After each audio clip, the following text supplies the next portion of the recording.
Queridos irmãos e irmãs, é a hora da Ave Maria, rezemos juntos, em nome do Pai, e do Filho, e do Espírito Santo. Amém. O anjo do Senhor anunciou a Maria e ela concebeu do Espírito Santo. Ave Maria, cheia de graça, o Senhor é convosco, bendita sois vós entre as mulheres, e bendito é o fruto do vosso ventre, Jesus. Santa Maria, Mãe de Deus, rogai por nós, pecadores, agora e na hora de nossa morte. Amém. Eis aqui a escrava do Senhor, faça-se em mim segundo a vossa palavra. Ave Maria, cheia de graça, o Senhor é convosco. Bendita sois vós entre as mulheres, bendito é o fruto do vosso ventre, Jesus.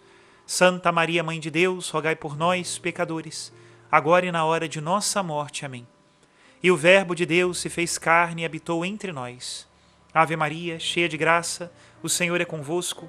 Bendita sois vós entre as mulheres, e bendito é o fruto do vosso ventre, Jesus. Santa Maria, Mãe de Deus, rogai por nós, pecadores, agora e na hora de nossa morte. Amém. Rogai por nós, ó Santa Mãe de Deus, para que sejamos dignos das promessas de Cristo. Oremos.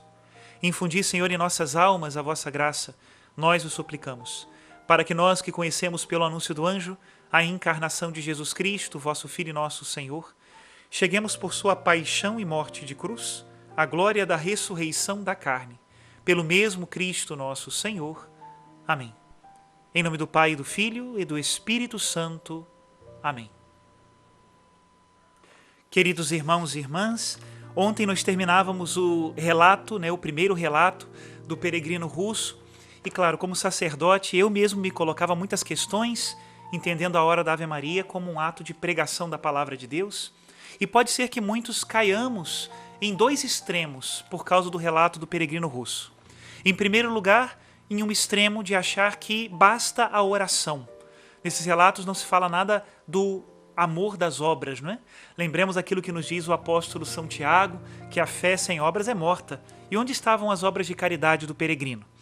É lógico que num relato nós não vamos querer que ele nos diga sua biografia, ele somente nos falava de uma parte da sua vida, e essa parte importante da oração que sustentava todo o resto, sem dúvida nenhuma. Este pode ser um extremo, mas também pode haver um outro extremo, a reação a este relato do peregrino russo, desprezar a oração e não entender também que em um determinado momento da vida de um apóstolo é necessário dedicar-se exclusivamente à oração, como uma preparação para o apostolado. Essas preocupações rondavam a minha cabeça e eu fui naquilo que há de mais seguro para nós cristãos, que é a palavra de Deus, e ali me encontrei com o exemplo do nosso grande São Paulo apóstolo, que nós celebramos a sua conversão há alguns dias atrás aqui em janeiro. E lá na carta aos Gálatas, o apóstolo São Paulo relata sobre a sua conversão, falando também desse tempo de preparação, um tempo em que ele dedicou, segundo a tradição, a oração. Vamos ler o que nos diz São Paulo, lá no primeiro capítulo da carta aos Gálatas, a partir do versículo 13. Ele nos diz assim: Ouviste de fato falar do meu comportamento outrora no judaísmo, com que excesso perseguia a igreja de Deus e a devastava, fazendo mais progressos no judaísmo que muitos dos meus compatriotas da minha idade, zeloso em extremo como era da tradição dos meus pais. Mas quando aprouve àquele que me reservou a partir do seio materno e me chamou pela sua graça, revelar em mim a seu Filho para o anunciar entre os gentios, decididamente não consultei a carne e o sangue, nem subi a Jerusalém para ter com os que foram apóstolos antes de mim, mas retirei-me para a Arábia e depois voltei novamente a Damasco.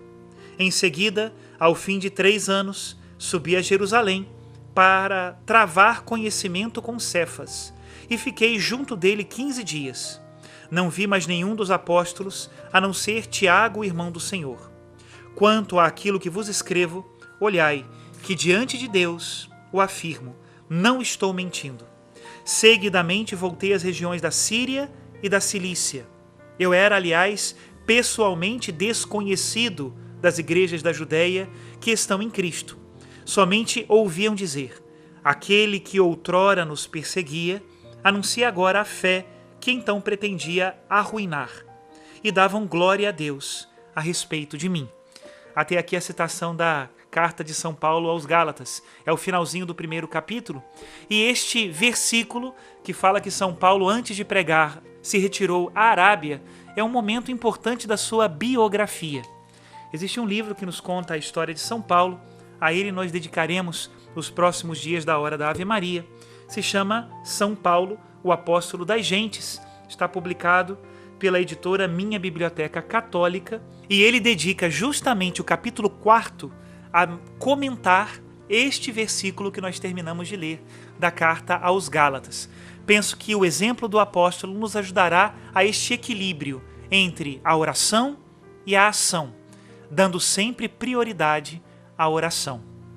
De fato, foi o versículo de São Paulo aos Tessalonicenses que provocou o início da peregrinação do nosso peregrino russo, Orai sem cessar. Vamos então a este capítulo 4, que se intitula assim: A preparação ao apostolado.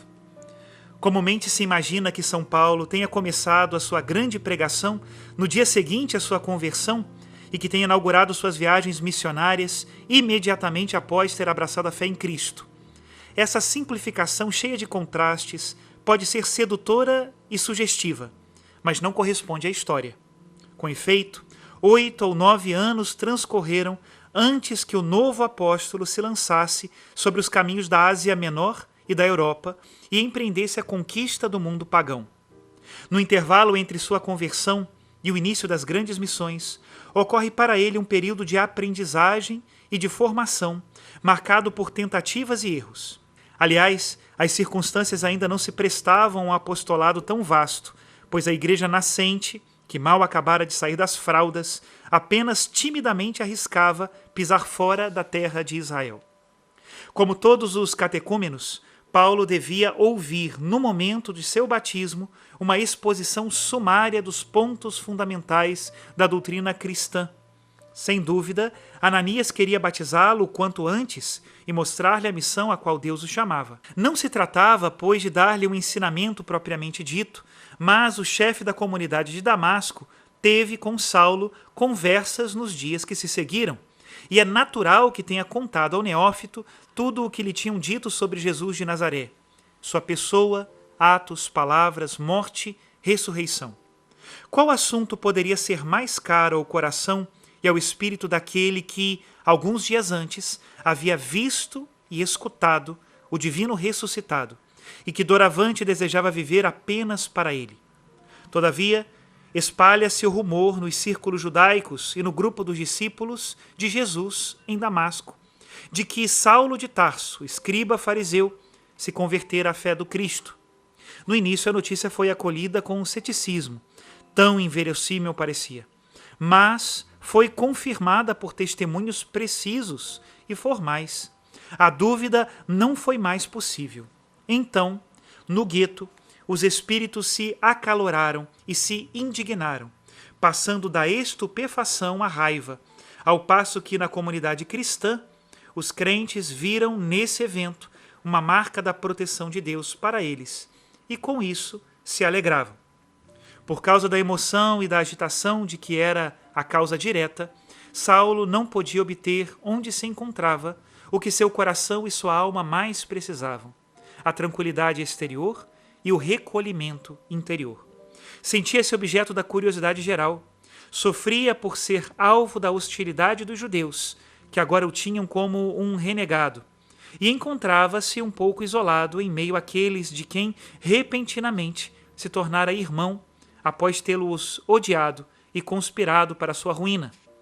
Permanecia sob o golpe da comoção moral que matara e revolucionara o seu íntimo, e provava um vivo desejo de evadir-se por um tempo da sociedade dos homens, a fim de viver apenas com Deus, na meditação e na oração. Decidiu também, alguns dias após o seu batismo, deixar Ananias para ir procurar fora de Damasco a calma na solidão. É justamente disso que falaremos a partir de amanhã, nestas horas da Ave Maria.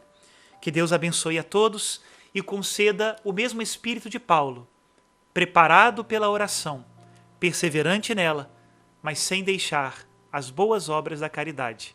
Que Deus abençoe a todos em nome do Pai, do Filho e do Espírito Santo. Amém.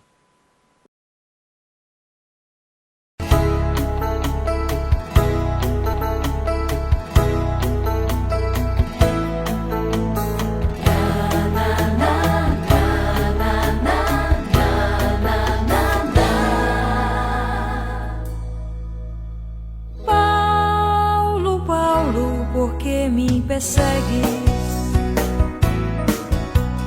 Quem és tu, Senhor? Paulo, Paulo, por que não me segues? Quem és tu, Senhor? Eu sou Jesus e já te escolhi pra me anunciares pelo mundo inteiro. Serás meu mensageiro, serás meu mensageiro. Eu sou Jesus e já te escolhi pra me anunciares pelo mundo inteiro. Serás meu mensageiro, serás meu mensageiro.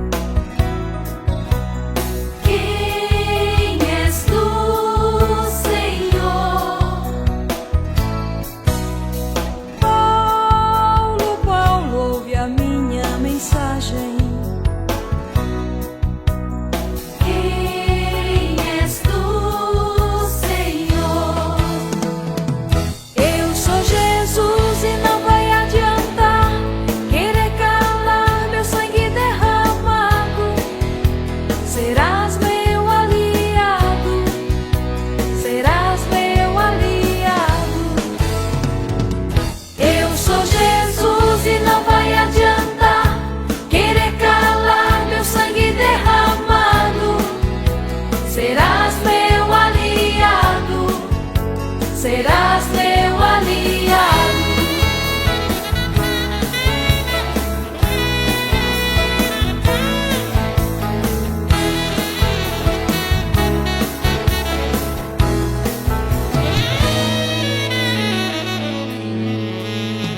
Paulo, Paulo, de alma irrequieta.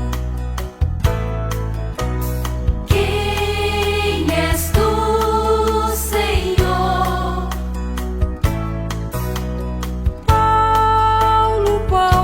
Serás meu profeta. Quem és tu, Senhor? Eu sou Jesus e já te escolhi para levares a minha mensagem. Eu te darei coragem, eu te darei coragem.